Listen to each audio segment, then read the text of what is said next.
అన్నమయ్య జిల్లా మదనపల్లిలో జరిగిన ఆ 7 ఏళ్ల పసి ప్రాణం అత్యాచారం ఘటన వింటుంటేనే రక్తం మరిగిపోతుంది కదా.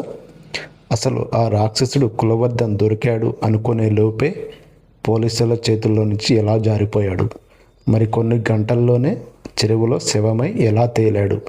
ఇది నిజంగానే ఆత్మహత్య లేక ఆ పాప తల్లిదండ్రులు చెబుతున్నట్టు దీని వెనుక ఇంకా పెద్ద కథే ఉందా? ఈరోజు మన వీడియోలో ఈ దారుణం వెనుక ఉన్న అసలు నిజాలను తెలుసుకుందాం. ఎక్కడ స్కిప్ చేయకుండా చివరి వరకు చూడండి. అసలు విషయంలోకి వెళ్తే ఆ చిన్నారి కేవలం 7 ఏళ్ల వయసు, 2వ తరగతి చదువుతోంది. పాపం సోమవారం స్కూల్ సెలవు కదా అని ఇంట్లో ఆడుకుంటుంది. అదే సమయంలో ఎదురింట్లో ఉండే కులవర్ధన్ అనే గంజాయి బ్యాచ్గాడు ఆ బాలికపై కన్నేశాడు.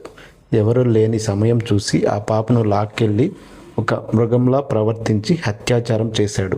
అంతటితో ఆగకుండా ఆ చిన్నారిని నీళ్ళ డ్రమ్ములో ముంచి ఊపిరాడకుండా చేసి చంపేశాడు. ఎంత ఘోరం అండి ఇది!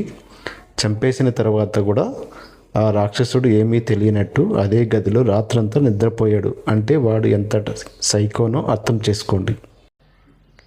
పాప కనిపించట్లేదని తల్లిదండ్రులు పోలీసులకు కంప్లైంట్ ఇస్తే సీసీ కెమెరాలు చూస్తే అసలు విషయం బయటపడింది. పోలీసులు వెళ్ళి వాడి ఇంటి డోర్లు బద్దలు కొడితే అక్కడ ఆ డ్రమ్ములో పాప మృతదేహం బయటపడింది. ఇది తెలిసిన జనం ఊరుకుంటారా? వేలాది మంది రోడ్ల మీదకి వచ్చి వాడిని తమకి అప్పగించాలని గొడవ చేశారు.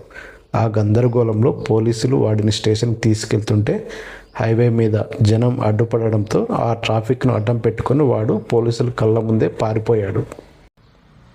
తప్పించుకున్న నిందితుడి కోసం పోలీసులు గాలిస్తుండగా ఈరోజు ఉదయం అంగళ్ళ దగ్గర ఒక చెరువులో కులవర్ధన్ శవమై కనిపించాడు. వాడు భయంతో చెరువులో దూకి ఆత్మహత్య చేసుకున్నాడని పోలీసులు చెబుతున్నారు. కానీ ఇక్కడే ఒక పెద్ద ట్విస్ట్ ఉంది. ఆ పాప తల్లిదండ్రులు మాత్రం ఊరుకోవట్లేదు. మా బిడ్డను చంపినవాడు ఒక్కడే కాదు, వాడి తల్లి కూడా ఇందులో ఉంది, ఆమెకు అంతా తెలుసా అని గుండెలు బాదుకుంటున్నారు. ఘటన జరిగిన రాత్రి నుంచే ఆమె ఎక్కడికో పారిపోయింది.